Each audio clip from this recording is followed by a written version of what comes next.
আলো আমি কখনো খুঁজে পাবো না চাঁদের আলো তুমি কখনো আমার হবে না আলো আলো আমি কখনো খুঁজে পাবো না চাঁদের আলো তুমি কখনো আমার হবে না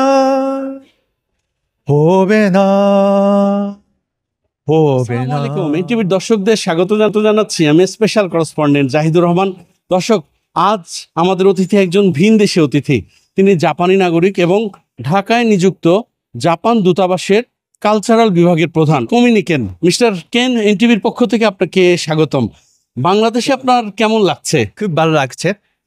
আর বিশেষ করে মানুষের আত্মীয়তা এটা খুব গভীর এবং বেশি।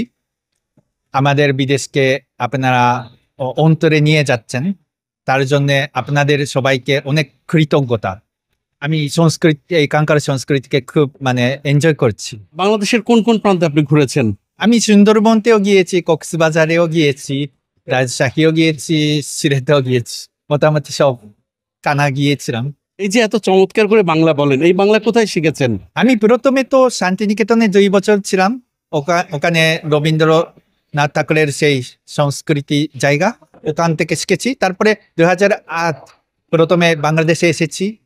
এখানে তখন থেকে বাংলাদেশ লোকজনের সঙ্গে মিশতে মিশতে অনেক কিছু শিখে নিয়েছি। এই জন্য আপনাদের কাছে থেকেই তো সব কিছু শিখেছি। একজন পেশাদার কূটনীতিক, আপনি কূটনীতি নিয়ে থাকেন, তো বাংলার প্রতি আপনার এই আকর্ষণটা কবে থেকে এলো? আসলে আমি যখন 2005-তে জাপানের পররাষ্ট্র মন্ত্রণালয়ে যোগদান করেছি, তখন আমাকে অ্যাসাইন করা হলো এই বাংলা ভাষা। এই জন্যে এটা তো অ্যারেঞ্জড ম্যারেজের মতো। তারপরে আমি গিয়েছি শান্তিনিকেতনে বাংলা ভাষা পড়া শিখতে।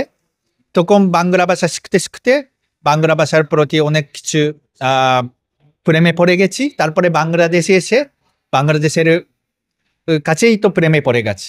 বাংলাদেশের মানুষের কোন বিষয়টা আপনাকে বেশ আকর্ষণ করে? বাংলাদেশ মানুষ তো খুব আতিথেয়তা বেশি, খুব খুব নরম, একটা খুব আন্তরিক।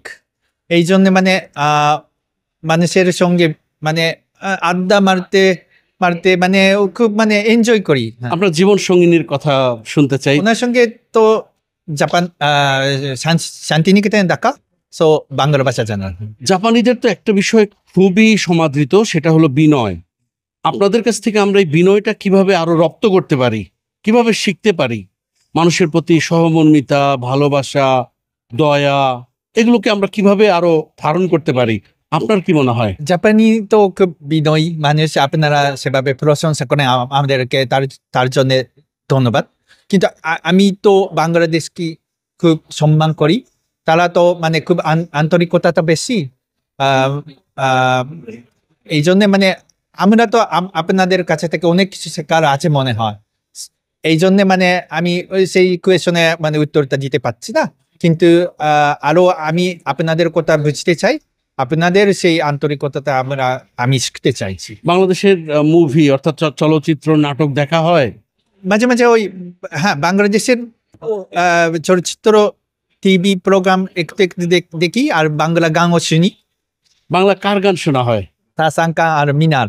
অল্প 2 লাইন একটু গিয়ে শোনাবেন? তুমি তো কারো শুধু আমার, যত দূরে সরে যাও তবে আমার স্তব্ধ সময় তাকে ধরে রেখে, স্মৃতির পাতায় শুধু তুমি আমার, তবে আজ এত আঁকা কানো আলো হয়ে দূরে তুমি। আলো আলো আমি কখনো খুঁজে পাবো না চাঁদের আলো তুমি কখনো আমার হবে না। আলো আলো আমি কখনো খুঁজে পাবো না চাঁদের আলো তুমি কখনো আমার হবে না, হবে না,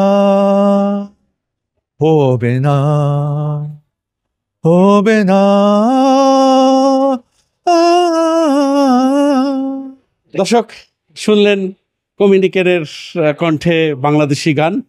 এতক্ষণ আমাদের সঙ্গে ছিলেন বাংলাদেশে জাপান দূতাবাসের কালচারাল হেড কমিউনিকে। নিশ্চয়ই আগামীতে নতুন কোনো অতিথি নিয়ে হাজির হব আপনাদের সামনে। ততক্ষণ পর্যন্ত সবাই ভালো থাকবেন, সুস্থ থাকবেন, এনটিভির সঙ্গে থাকবেন। আল্লাহ হাফেজ।